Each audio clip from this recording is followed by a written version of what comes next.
bubble with slime. So first we're gonna make like flatten it. Then squeeze it with your fingers.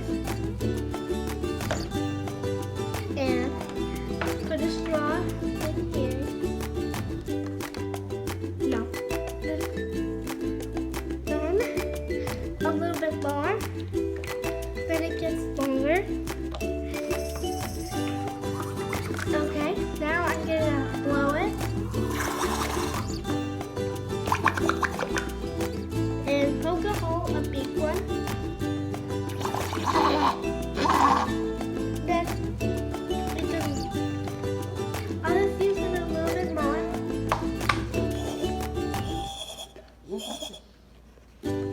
Like that.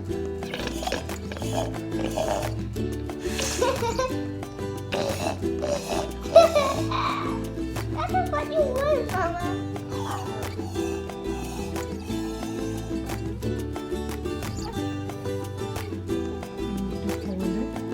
I have to hold it, then I'll blow it.